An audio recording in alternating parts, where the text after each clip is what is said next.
Mesdames et messieurs, bonjour. Bienvenue sur Liberty TV pour une nouvelle émission, Les coulisses du voyage. Alors la saison d'hiver étant bientôt lancée, j'ai le plaisir de recevoir sur ce plateau Monsieur Stéphane Laude qui représente la station de Megève. Bonjour. Bonjour, merci de me recevoir. Mais merci beaucoup à vous d'être avec nous. Alors on pense toujours évidemment aux stations de ski l'hiver, mais on peut dire que l'été a été très bon et que c'est une station 4 saisons. Et d'ailleurs, il y a beaucoup de choses qui ont pu être faites cet été. Et oui, l'été à Megève, c'est un petit paradis parce que le site est un petit peu... On dit que Megève en latin c'est le village sur l'eau, Magheva, et il y a beaucoup d'eau à Megève, beaucoup de rivières, beaucoup de forêts. Donc c'est un petit paradis pour qui veut faire beaucoup d'activités, pour les familles. Donc voilà, on a eu une très très belle saison d'été, effectivement. On peut comparer par rapport à la saison d'hiver qui avait été un peu plus difficile. Donc là, vous avez vraiment rehaussé les chiffres avec un taux de fréquentation assez élevé. L'été, la montagne est un petit peu moins populaire. Hein, c'est la 3e destination après la mer et la campagne en France. Donc c'est vrai que on a envie d'avoir plus de monde en été. Souvent, les gens n'ont pas le réflexe de venir l'été, alors que franchement, il y a beaucoup de choses à faire et découvrir l'été. Alors, quand on est mi-saison, comme ça, un peu avant la Toussaint, il y a quand même pas mal de choses à faire, parce qu'on ne peut pas encore skier, vraiment. Alors, l'automne ou le printemps, bien sûr. Megève est un village qui vit toute l'année. Et c'est vrai qu'il y a beaucoup moins de monde. Alors, les gens aiment venir faire de la randonnée, par exemple, à l'automne, au moment où la forêt va devenir orange. Là, les premières feuilles commencent à tomber. Et ça va être très, très beau. Donc oui, il y a des choses à faire, notamment du spa ou de la relaxation pour ceux qui ont envie de ça. Et puis, ceux qui veulent faire un peu plus d'action. On a un petit altiport qui vous emmène dans le massif du Mont-Blanc, qui est ouvert toute l'année. Donc oui, Megève fonctionne toute l'année. On a toujours des visiteurs à l'automne.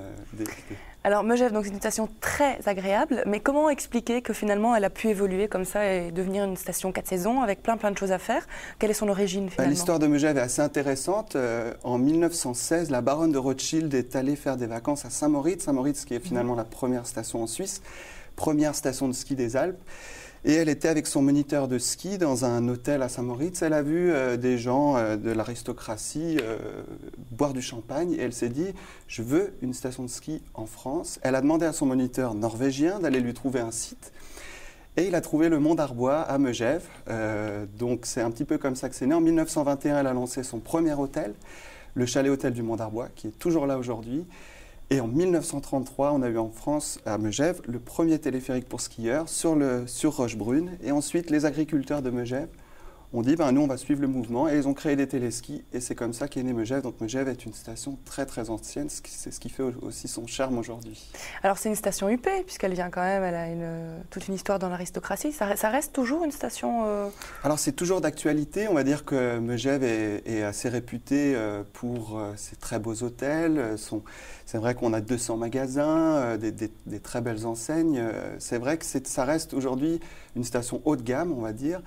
Mais pas seulement. Et Megève parfois souffre de son image un peu trop haut de gamme parce qu'on peut finalement à Megève trouver des logements, des petits gîtes bed and breakfast, on peut trouver des hôtels 2 étoiles, on peut trouver des hôtels 5 étoiles, il y a un peu une offre pour tout le monde. Notre domaine de ski fait 445 km de piste et c'est un des forfaits les moins chers de France. Donc finalement, oui, nous sommes une station glamour, mais qui s'adresse à tous. Donc voilà, alors l'hôtellerie, on l'a dit, beaucoup de choses. La gastronomie aussi. On dit que Megève est la capitale alpine de la gastronomie. C'est vrai qu'on a la chance d'avoir un chef 2 étoiles Michelin, Emmanuel Renaud, et son restaurant Flocon de sel. Et puis, je crois que c'est une tradition à Megève. Il y a beaucoup de jeunes chefs qui viennent faire leurs armes, essayer de se faire connaître dans tous les beaux et bons restaurants qu'on a. Alors, idem, on a des restaurants à tous les prix, mais je crois que c'est la qualité qui prime et beaucoup de gens nous disent que ce soit dans le village ou sur les pistes, nous avons des superbes restaurants, des superbes tables face au Mont Blanc que je vous invite à venir essayer. Donc finalement, on n'est plus obligé de venir uniquement pour le ski? Mais oui, on a beaucoup de spas à Megève, des spas fantastiques. Reuters a élu par exemple le spa des Fermes de Marie numéro 3 au monde. Je crois qu'à Megève, on essaye de faire tout en sorte pour que les gens ne viennent pas là que pour skier, parce que la demande aujourd'hui n'est pas que dans le ski, mais dans tout ce qu'on peut faire à côté. On est une destination famille par excellence, on détient le label Famille Plus, qui garantit aux familles un accueil, des infrastructures vraiment adaptées. Et puis, je peux me rendre compte que, notamment pour les enfants, à l'Office du tourisme, on se creuse la tête pour faire des événements. En juillet, il y a Rêve Nature. Là, très bientôt, il y a les Petits Princes de l'automne. On essaie de faire en sorte que les familles se sentent bien à Megève. Et donc, voilà, il y a tout un panel d'activités. Ça va des traîneaux Comme je vous en ai parlé tout à l'heure, l'altiport, bien sûr du ski de fond, de la randonnée, des raquettes. On a un bureau des guides à Megève qui propose beaucoup d'activités. Donc je crois que, mis à part le ski, on n'a que l'embarras du choix. Voilà, un office du tourisme très actif en tout cas, c'est moins qu'on puisse dire. Alors la station ouvre le 3 décembre. On a vraiment l'impression que par mois, c'est vraiment une ambiance différente. Je ne sais pas si vous ressentez la même chose, mais alors, oui, même le temps est différent aussi. Voilà, les saisons rythment la vie du village et il y a des événements qui vont avec. Donc théoriquement, on ouvre le 3 décembre une partie du domaine. Et puis le 10 décembre, on a Swarovski qui illumine le sapin parce que sur la place centrale de Megève, qui est une des plus belles des Alpes, on a la chance d'avoir un sapin décoré par Swarovski. Nous sommes les seuls dans les Alpes et c'est toujours un moment un petit peu exceptionnel parce qu'ils illuminent le sapin, il y a un spectacle. Et puis ensuite, voilà, il y a les vacances d'hiver et après nos événements qui arrivent. Donc on a le polo sur neige, la 17e saison, c'est au mois de janvier. Début février, nous avons le golf sur neige, la Megève Winter Golf, 12e édition. C'est là que le golf sur neige a été inventé, c'est à Megève. Et puis voilà, on a beaucoup d'événements comme ça. On a le 18 mars, la finale de la Coupe du Monde de Boss. Et puis après vient l'été avec notamment le jumping international, CSI 3 étoiles, qui est un événement qu'on a lancé cet été.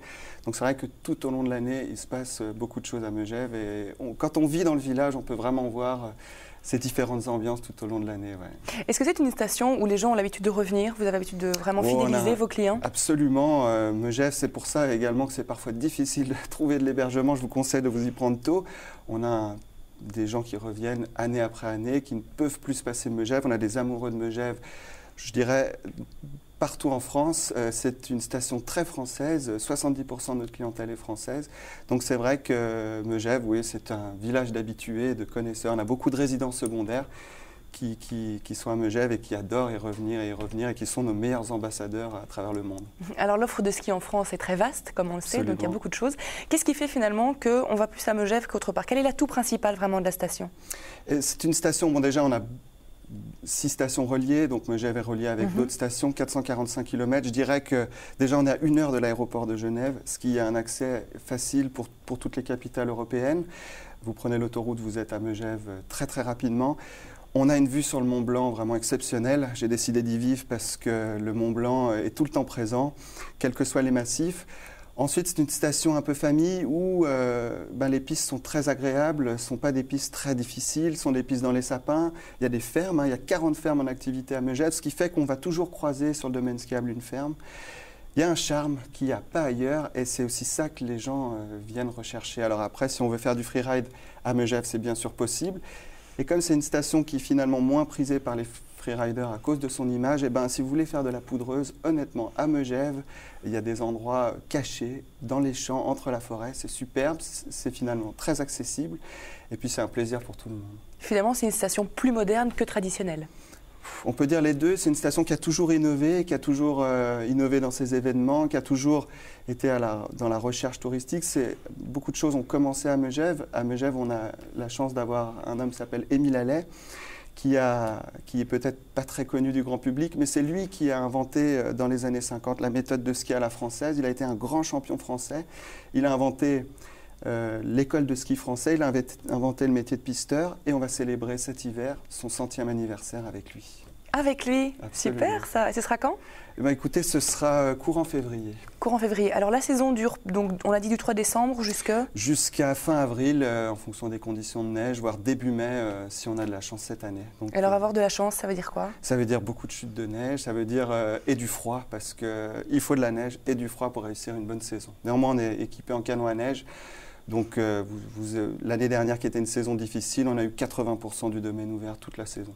D'accord, 80%, ça veut dire que vous fermez en avril, mi-avril? Oui, absolument, on a fermé l'année dernière fin avril. D'accord, ça fait 80%. Effectivement, c'est pas mal. Voilà, alors il y a encore plein de choses qu'on pourrait dire sur Megève, mais le plus sympa, en tout cas, ce serait de vous y rendre, tout simplement. Comme ça, Absolument. Vous allez voir à quoi ça ressemble. On l'a dit, facile d'accès, que ce soit pour les Suisses, les Belges, les Italiens, tout le monde peut facilement s'y rendre. Je crois que l'aéroport de Genève, maintenant même, il y a des connexions directes, même avec les États-Unis, donc je crois que oui, on a des gens du monde entier. Ça représente une clientèle assez importante pour vous, les Américains? Pas encore, justement, on essaye de se faire connaître. On est membre de Best of the Alps à Megève, qui est 12 stations les plus prestigieuses des Alpes qui ont inventé des choses dans le tourisme, qui ont grandi d'une manière authentique. Il y a Zermatt, Saint-Moritz, Megève, Garmisch. Donc de par ce biais-là, on arrive à se faire un peu plus connaître aux États-Unis, mais les Américains aiment cet art de vivre à la française que l'on trouve uniquement à Megève. Eh bien voilà, c'est sur ces belles paroles que nous allons nous quitter. Merci beaucoup d'avoir été avec nous. On vous souhaite une belle saison bien froide et plein de neige, alors c'est tout le mal qu'on peut vous souhaiter. Merci à vous de nous avoir suivis et à très bientôt pour un autre Coulisses des voyages. Bonne suite de programme.